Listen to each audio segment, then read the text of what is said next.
Family haulers have come a long way since their awkward early days as basic geometric shapes with wheels. Thankfully, the mid-size SUV market has risen to the occasion and staked its claim as the socially acceptable family vehicle you actually want to drive. One of the elder statesmen in this segment is the Toyota Highlander, a favorite among mid-size SUV buyers who place safety, dependability, and ease of use above all else. Also, people with an insatiable love for sci-fi fantasy. But the Highlanders always lack, well, a soul. And in this hotly contested category, practicality alone doesn't cut it anymore. So, did the changes made to the new Highlander amount to a more exciting package? Design-wise, we're inclined to say mission accomplished, and not in a George Bush landing on an aircraft carrier kind of way either. From dynamically sculpted sheet metal to the grill-licious front end, the third-generation Highlander takes on a decidedly robust aesthetic. Once inside, the theme transitions from outwardly masculine to surprisingly upscale, as the dash layout and accompanying materials combine to produce a near Lexus-like level of refinement. Like most Toyotas, you don't need to break out the owner's manual to operate core functions like climate and audio. Speaking of which, this next-generation multimedia interface is actually one of the most intuitive in the business. Plus, at 8 inches, it's considerably larger than that of the outgoing touchscreen. There's also a handy utility shelf below the dash for storing and charging electronics. But as you can plainly see, even salad fingers would need to get up out of his seat to adjust certain controls. Ergonomic quirks aside, Toyota backed up the Highlander's newfound sense of style with a more compliant ride. The bumbling truck-like feel is gone, and in its place is the forgiving, car-like type of composure one expects from a unibody SUV. Bumps, ruts, potholes, really any pavement deformity you'll see throughout America's crumbling infrastructure is dispatched without drama. Sightlines are equally good, and the low dash and high seating position afford a commanding view of the road ahead. On the flip side, the Highlander isn't the quietest vehicle in its class, nor is it the most fun to drive.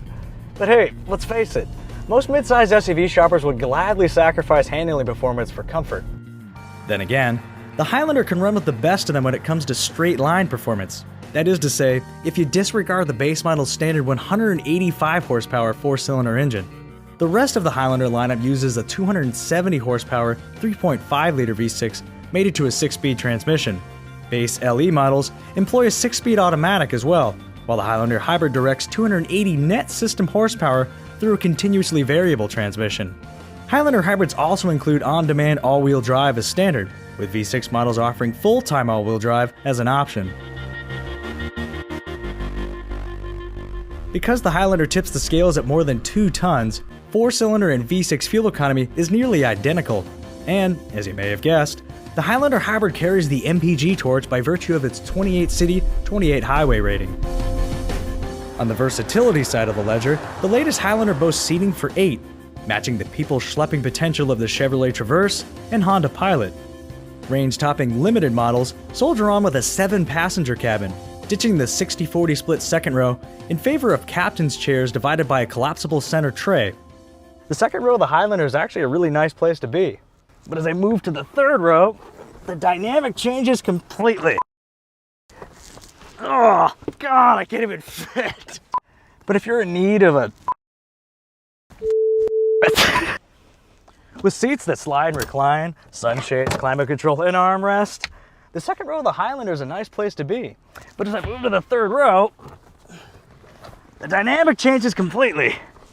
This is by no means a penalty box, but those who need an adult-friendly third row should look at the Nissan Pathfinder. Fold both rows of seats, and the Highlander can swallow over 83 cubic feet of stuff. Even so, gaining access to the cargo bay is an exercise in frustration. Seriously, I've seen drawbridges move faster than the optional power liftgate. Other options include a rear seat Blu-ray entertainment center, 3-zone climate control, panoramic moonroof, and a driver technology package comprised of Safety Connect telematics, adaptive cruise control, a blind spot monitor, and a pre-collision system. Perhaps the most bizarre item is Driver Easy Speak, which amplifies the driver's voice to rear passengers through the audio speakers. Finally, a strain-free way to yell at your kids. Additional equipment like a backup camera, touchscreen audio with a 6.1-inch display, automatic headlight control, and 18-inch alloys are included at the $30,000 base price, while premium accoutrements such as navigation with mobile app integration, perforated leather seating, and wood grain accents are issued as standard fare in the $43,000 limited trim. At these prices, the Toyota Highlander shares the crowded middle ground of the three-row SUV pricing spectrum with Nissan's Pathfinder, the Dodge Durango, GMC Acadia, Mazda CX-9, Honda Pilot, and the Chevy Traverse. So, would this new breed of Highlander win over more than just practical-minded buyers? Taking the package as a whole? Yeah, probably. With enticing looks and luxury, the Highlander no longer forces you to choose between practicality and emotion. But if for some reason your vision of the perfect family SUV differs from that of Toyota's, don't worry, you've got plenty of alternatives.